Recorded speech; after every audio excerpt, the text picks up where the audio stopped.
அன்புள்ள பெரியவர்களே, நண்பர்களே, தோழர்களே, எல்லோருக்கும் இப்போ உள்ள இந்த கட்டத்தில் அங்கங்கே அது இது சாப்பிட்டு உடம்ப ரொம்ப தூரம் தேவையில்லாமல் நிறைய மருந்துகள் சாப்பிட்டு கெமிக்கல் ஐட்டங்கள் கலந்து சாப்பிட்றதுனால உடம்புல தெம்பு கம்மியாயிருது.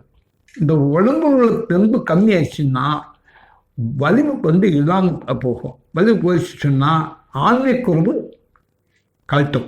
அந்த ஆண்மை குறைவு காட்டும் போது இந்த மனுஷனுக்கு கவலை வரும்.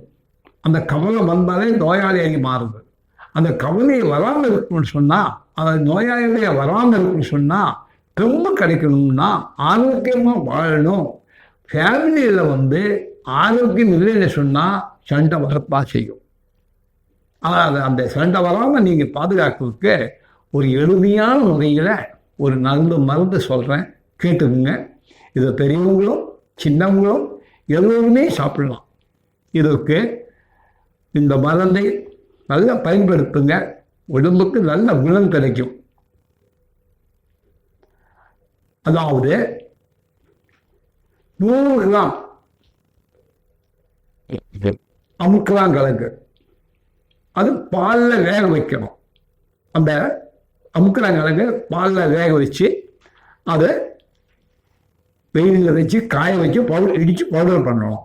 இடித்து தான் பவுடர் பண்ணணும். ரெண்டாவது, அது கூட 100 கிராம் பாதாம் பருப்பு, 100 கிராம் பிஸ்தா, 100 கிராம் அக்ரூட்டு, 100 கிராம் முந்திரி பருப்பு, கேஷ்நட்டு,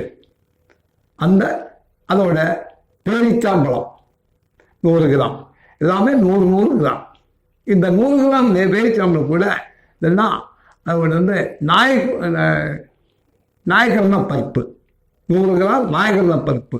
இந்த 100 கிராம் நாயகரண பருப்பு என்ன செய்யணும்னு சொன்னால், அந்த 100 கிராம் நாயகரண பருப்பு வாங்கிட்டு அது சும்மா தண்ணீர் படாமல் வறுக்கணும். சட்டியில் போட்டு மண் சட்டியில் போட்டு வறுக்கணும். வறுத்து அந்த தோலை நீக்கணும். அந்த தோலை நீக்கிற பிறகு அதை இடித்து பவுடர் பண்ணணும்.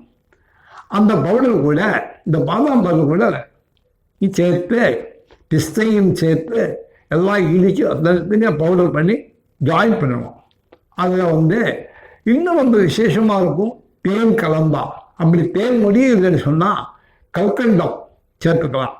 கல்கண்டம் சேர்த்து பவுடர் பண்ணி காலையில் ஒரு வேளை, சாயந்தரம் ஒரு வேளை, தினம் 2 வேளை ஒவ்வொரு டீஸ்பூன், அதாவது மீடியமானவங்களுக்கு ஆரோக்கியமானவங்களுக்கு ஒரு 10 கிராம் சாப்பிடலாம்.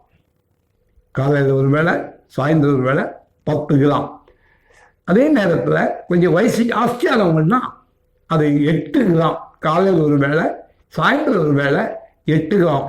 இது பாலில் சாப்பிடலாம், அது தேனில் கூட சாப்பிடலாம். தேன் அப்படின்னா இடிக்கும் போது இதை கலந்து தேனை உருண்டை மாதிரி பண்ணணும். அப்படி தேன் நல்ல தேன் கிடைக்கலதான், நல்ல தேனாக இருக்கணும். தேன் நல்லா இல்லைன்னு சொன்னால் வேணாம், பேரிச்சாம்பழம் வாங்கலாம். அந்த வாங்கி அந்த விதையை நீக்கணும். அந்த உள்ளே இருக்கிற விதையை நீக்கி எடுத்து வச்சுக்கிட்டு அதை இடித்து இந்த பவுடர் எல்லாம் சேர்த்து இடிக்கணும். இடித்து அப்படி உருண்டை பண்ணும்போது ஒரு நெல்லிக்காய் உருண்டை பண்ணிக்கலாம். காலையில் ஒரு உருண்டை, சாயந்தரம் ஒரு உருண்டை, 2 வேளையை இது சாப்பிடலாம். இது சாப்பிட்டு வந்தால் உடம்புக்கு ரொம்ப ஆரோக்கியம், நல்ல பலன் கிடைக்கும். இன்னொன்று சொல்ல போகிறேன், அதாவது ஆண்கள் கட்டாயமாக சாப்பிட்டாகலாம். பெண்களுக்கு தெம்பு கொள்வேன்னா சாப்பிடலாம். அதுக்கு அவங்க ஆனால் ஆண்கள் கட்டாயம் சாப்பிட்டாத்மா உடம்புல உள்ள தெம்பு கிடைக்கும், ஆரோக்கியம் கிடைக்கும். எல்லா வகையிலையும் நல்ல பலன் தரக்கூடிய ஒரு மருந்து தான் நான் இப்போ சொன்னது. இதை செஞ்சு நல்ல முறையில் பலன் கிடைக்கணும். அந்த பலனை நீங்கள் நல்லா இருக்கு அப்படின்னு சொல்லி இந்த டிவி சேனல்ல அவங்களுக்கு நன்றியை சொல்லணும். மக்களுக்காக வாழக்கூடிய, மக்களுக்கு நல்லது செய்யணும் என்று எண்ணம் உள்ளவர்களுக்கு எப்போதுமே நன்றி சொல்லணும். நன்றி, வணக்கம்.